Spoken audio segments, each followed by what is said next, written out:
जी राम राम आप सबको। सुबह का टाइम है और आज है संडे का दिन। संडे के दिन हम थोड़े से लेट उठते हैं क्योंकि उस दिन कोई फ्री होकर के सोते हैं, नहीं तो सुबह टेंशन रहती है उठना है। तो आज हम एकदम फ्री, जब भी हमारी नींद पूरी हुई तब मैं उठी। उसके बाद ज्यादा इतने भी लेट नहीं भाई, ये है भाई 6:30 7 7 तो देखो झूठ नहीं बोलती बज ही जाते हैं, क्योंकि संडे का दिन वैसे मैं 5:30 या 5 बजे उठ जाती हूँ कंटिन्यू। जिस दिन मुझे भी सूट इमरजेंसी, अभी तो सूट साट मैं नहीं ले रही, बहुत ही ना मात्र के ले रही हूँ। अगर मुझे, हाँ एक चीज और है बता दूं, कई बार ने पूछा कि आप सिलाई करते हो। यस मैं सिलाई करती हूँ, सिलाई मैं काफी सालों से करती हूँ, अभी नहीं। तो अभी तो बल्कि मैंने कम कर दी है और मैं बहुत ही कम ना मात्र के ही सिलती हूँ, या अपने सिलते देती हूँ या कोई मेरे आस पड़ोस के। बाकी मैंने सिलाई बहुत करी है किसी टाइम पर, 5 से 6 साल पहले तो मैंने बहुत ज्यादा सिलाई करी है। और क्योंकि मुझे शौक था सिलाई का, बहुत ही ज़्यादा शौक था। मैं बचपन से चाह रही थी कि मैं सिलाई सीखूं, लेकिन तब घर वालों ने बोला कि नहीं आप पढ़ाई करो, सिलाई नहीं सीखोगी। तो बहनों मैंने उस टाइम पर मैं नहीं सीख पाई। उसके बाद फिर मैं दिल्ली आ गई। दिल्ली आने के बाद बच्चे छोटे थे, फिर भी वही बात है, शौक होता है ना, एक अपना शौक होता है ना, वो चाहे कितना भी आदमी बिजी हो तो उसको पाने के लिए वो कर ही लेता है, जिसको जिस चीज की चाहत होती है, जरूरत होती है। तो मुझे भी ये शौक था कि मैं अपना सूट, मैंने सिलाई के लिए बिल्कुल भी नहीं सोचा था। मैंने ये सोचा था कि मैं अपना जो है कि सूट खुद सिल करके पहनूं। बहनों अभी तो देखो भाई थोड़ा सा शरीर भारी हो गया। बाकी मेरा पहले मैं बहुत पतली थी, बहुत ज्यादा पतली थी। तो है ना, मुझे फिटिंग या मुझे किसी टेलर की फिटिंग अच्छी नहीं लगती थी, तो कुछ ना कुछ कमी निकल ही जाती थी सूट में, पता नहीं। बात है ना, एक बहन की कोई दवाई नहीं होती, तो वो था मेरे साथ है। और मैं निकाल रही हूँ भाई झाड़ू, सुबह का टाइम है। तो देखते रहना, मैं अपनी बात पूरी कर लेती हूँ पहले। तो है ना भाई, मेरा किसी टेलर की सिलाई पसंद नहीं आती थी, तो ये एक शौक था मैं अपना भी सूट खुद सिल करके पहनूं। तो फिर मैंने क्या किया, दिल्ली आ गई। मैं दिल्ली आने के बाद छोटे छोटे बच्चे थे, उनको मैं स्कूल भेज करके और मैं सिलाई सीखने जाती थी। 12-1 बजे मेरी बेटी की छुट्टी होती थी, तो मैं उससे पहले आ जाती थी घर, बच्चों को स्कूल से ले आती थी। ऐसे करके मैंने सिलाई सीख ली। सिलाई मैंने बहुत ही अच्छी सीखी, 1 साल तक मैंने सिलाई सीखी। बहुत ही हर एक चीज में मुझे ये लगा कि मुझे हर एक बटन तक लगाना सीखना है, छोड़नी नहीं है कुछ भी। तो ये पूरी सिलाई मैंने सीखी। रात में भी वही बात है, किसी किसी का मैं धीरे जरूर करती हूँ काम। बाकी सफाई थी हाथ में, तो ये बोलते हैं हाथ की सफाई, तो हाथ की सफाई शुरू से रही है। क्योंकि मैं पहले बचपन में भी मैंने इन चीज़ों का बहुत शौक रहा है, बनाने का, करने का। तो मैं बनाती थी स्वेटर वगैरह, ये भी मैंने बहुत बनाई है। तो मेरा आटा पिस के आ गया है। तो ये रात को आटा है ना छोड़ दिया था मैंने, ऐसे ही इसलिए छोड़ दिया था क्योंकि बोलते हैं आटा खराब हो जाता है। तो फिर मैंने सोचा ये ठंडा भी हो जाएगा, क्योंकि गर्म रहता है पिसवाते हैं उस टाइम पर। तो मैंने सोचा उसको सुबह डाल देंगे, तो मैं अभी इसको डाल देती हूँ। छान के नहीं डालूंगी, पूरा ही ऐसे डाल दूंगी, क्योंकि मैं साथ साथ आटा लगाती हूँ तभी मैं इससे छानती हूँ। कई क्या होते भाई साथ साथ छान के डाल लेते, तो मैं नहीं करती ऐसा। ऐसा ही डायरेक्ट इसको डाल लूंगी। उसके बाद मैं अपना छान छान करके बनाती रहती हूँ रोटी। तो अभी टाइम हो गया होगा, करीब करीब 9 का टाइम हो गया था। तो अभी तो काम बहुत काफ़ी बाकी है, करेंगे धीरे धीरे, क्योंकि इतनी जल्दबाजी भी नहीं है, कोई ड्यूटी वूटी भी नहीं जाएगा। तो न्यू लगा लो, आज तो रोटी 11-12 बजे बनने को मिलेंगी। और सब्जी भी ले आए तो उनको भी धोऊंगी। तो आज पूरा दिन मेरा ऐसा ही लगा रहेगा। बच्चों की ड्रेस व्रेस हो जाएंगी, उनको धोना, उनको प्रेस करना। तो एक एक मिनट आज से पूरा दिन बिजी होगा। बहुत अच्छा लगता है, सच में बहुत अच्छा लगता है। पूरा दिन बिजी होता है ना, और जिस दिन काम नहीं होता ना उस दिन आलस भर जाता है शरीर में। और जिस दिन काम होता है ना उस दिन बिल्कुल भी आलस नहीं होता है। ऐसे लगता है जल्दी से ये काम हो जाए, दूसरा काम पकड़े, दूसरा काम हो जाए, तीसरा पकड़े। तो ऐसे लगता है। और कई बार अभी तो नहीं आ रहे, कई बार ये कमेंट भी आ जाते थे कि आप भी बहुत मोटे हो, आप अपनी हेल्थ का ध्यान रखा करो। तो देखो अब शरीर अब इतना वो बोझ भार का काम है नहीं भाई। तो अब क्या करें, थाली बैठे। और किसी किसी का क्या होता है कि पानी भी लग जाता है, किसी रोटे ऐसी होती है भाई, उसको कितना भी खा लो तो नहीं, चाहे वो सुता रहो पूरे दिन, उसका शरीर जैसा है वैसा रहेगा। और मैं क्या करती हूँ, वैसे कोई भी बीमारी नहीं है भाई, बोलते हैं ना एडी से लेकर चोटी तक कोई बीमारी नहीं है, एकदम तंदुरुस्त हूँ मैं। कोई मुझे दिक्कत नहीं है, किसी चीज़ की कोई प्रॉब्लम नहीं है। बाकी बस ये है थोड़ी हेल्थी हूँ, ऐसे सोचती हूँ ध्यान रखूँ, लेकिन पता नहीं मुझसे टाइम बनता ही नहीं है। कोशिश भी करती हूँ कि मैं टाइम निकालूं अपने लिए, लेकिन नहीं निकल पाता। और आस पड़ोस में भी सारे बोलते भी तो निकला कर बाहर, उनका कहना सही है। देखो आज के टाइम में कौन किसको बोलता है, कोई किसी से मतलब नहीं रखता, लेकिन फिर भी मुझे मेरी आस पड़ोसन बोलती है कि भी आपको निकलना चाहिए, आप अपनी हेल्थ का ध्यान रखना चाहिए। तो उनको मैं थैंक यू बोलना चाहूँगी, लेकिन बहुत कोशिश करती हूँ। पता नहीं मेरा रूटीन कब बनेगा, मुझे नहीं पता है। और ये आटा मैंने डाल लिया है, तो पूरी बाल्टी भर गई थी, फिर थोड़ा सा बच गया था, वो मैंने एक छोटी बाल्टी है उसमें डाल लिया था सर्फ के साथ, जो बाल्टी टब आते हैं, तो बचा हुआ। तो हाँ गाइज, आपका वीडियो पसंद आए तो प्लीज़ लाइक ज़रूर कीजिएगा, क्योंकि आप लाइक बिल्कुल भी नहीं करते, और कर दिया करो भाई। और हमारा तो काम है वीडियो बनाना, बाकी आपकी मर्जी है। तो ये बाल्टी में भर जाएगी, उसके बाद मैं बचा हुआ आटा एक छोटी बाल्टी आती है उसमें डाल दूंगी। तो ऐसे करके आज का दिन पूरा ऐसे ही बिजी रहेगा, चला जाएगा। और भाई काफ़ी बार ये भी होता है कि वो देखो, आपकी बात बिल्कुल भी मुझे बुरी नहीं लगती, क्योंकि प्यार से जो बोलते हैं ना वो बातें अच्छी लगती हैं। हर एक मतलब ऐसा पॉइंट छोड़ जाते हैं, तो मतलब आपके लिए वो वही बात है ना, आपकी ज़बान से तो बस ये निकल जाए, और हमारे लिए वो पूरा दिन की टेंशन बन जाती है। तो वही बात हो जाती है। कोई कई बार ऐसे कमेंट कर देते हैं ना, तो कमेंट करने का भी एक अलग तरीका होता है। एक तो कुछ भी बोल देते हैं, एक अच्छे तरीके से बोलते हैं तो वो अच्छा लगता है, उस करने का मन भी करता है। तो कई बार हंस में मजाक में बोल देते हैं इस चुंदड़ी को उतारेगी कि नहीं। तो मैडम मैं ये कहना चाह रही हूँ, मैं बाहर जाती हूँ तब भाई मैं अपनी चुन्नी ले ली हूँ, बाकी मैं चुंदड़ी में भी चली जाऊँ, मेरा ऐसा कोई वो ना है आई मैं चुन्नी लेके जाऊँ। कई बार है ना मैं चुंदड़ी में भी लेकर जाऊँ। मैं है ना कपड़ों का ज़्यादा महत्व नहीं देती, सच बताऊँ। देखो इंसान की चाहत कभी खत्म ही नहीं होती। कोई भी हम देख लेते हैं किसी को कि देखो कितना सुंदर कपड़ा पहना है, देखो कितनी अच्छी चप्पल है, देखो कितना, तो ये है ना डिमांड इंसान की कभी खत्म ही नहीं होती सुंदरता का। ये हमारी नजरों का तरीका है।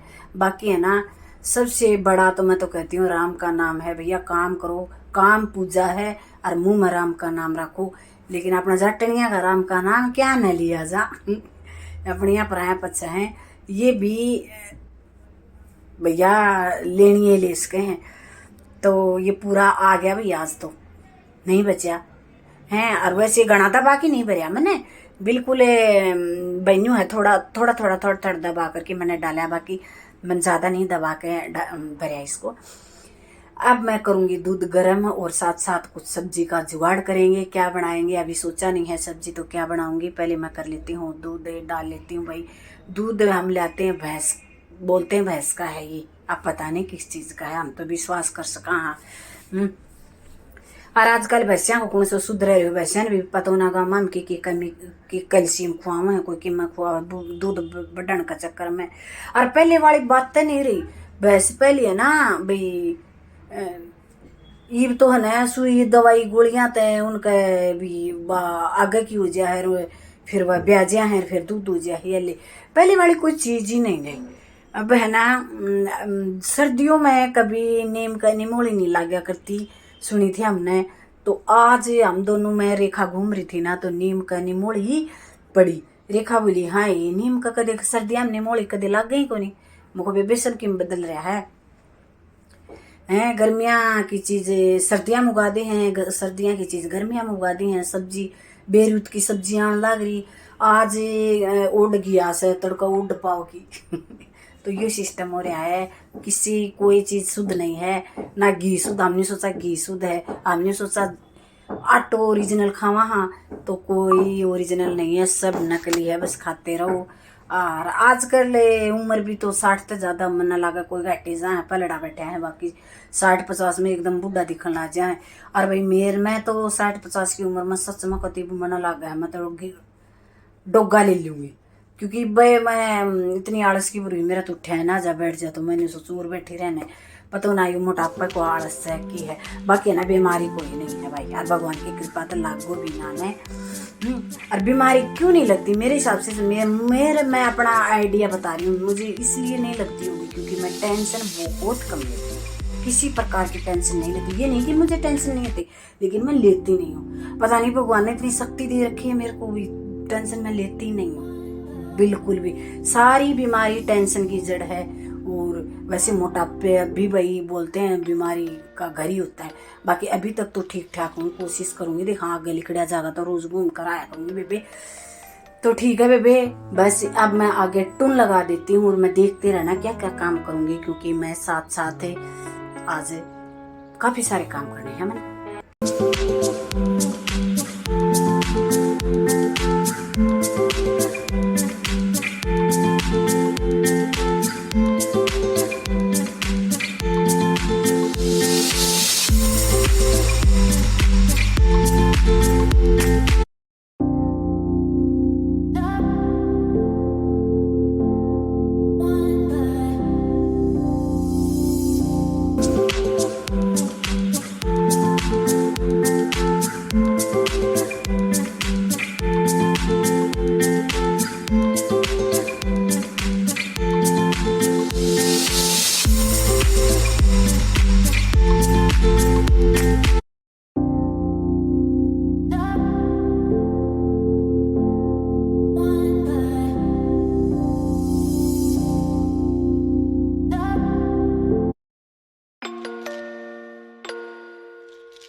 जी मैंने साथ साथ कपड़ों को मशीन लगा दी है, साथ साथ का चादर वगैरह भी मैंने उतार दी है, क्योंकि एक हफ्ते में गंदी हो ही जाती है। इस बारे मैं चादर भी आज धो लूंगी साथ साथ, क्योंकि सर्फ भी फिर ज्यादा लग गए, फिर मैं आज सारा इकट्ठा धो लूँ। 5-7 दिन तो नहीं लगाऊंगा, ये देख 4 दिन में या दूसरे दिन या 4 दिन में ज्यादातर कपड़े धोया करा हमें। तो इतना चादर वदर भी हो जाए, टावल भी हो जाए, तो एक का सर्फ में बात बन जाए, काफी दिन सर्फ चल जाए। तो सही लगे मैंने आइडिया। अब मैं आप ही बना लिया। हाँ, रोटी सब्जी मैंने आटा लगा लिया है, सब्जी बना ली है। सब्जी बनाई मैंने पनीर की। और भाई एक बहुत ही दुखद घटना हो गई है इधर हमारे जो आगे वाली बिल्डिंग है, उसमें एक लेडीज खत्म हो गई। पता नहीं आईसीयू में भर्ती थी शायद वो। तो इतनी है ना भाई, इधर जानकारी कमी, एक दूसरे से संपर्क कमी रखते हैं। तो आज की वीडियो जी यहीं तक थी। Bye bye.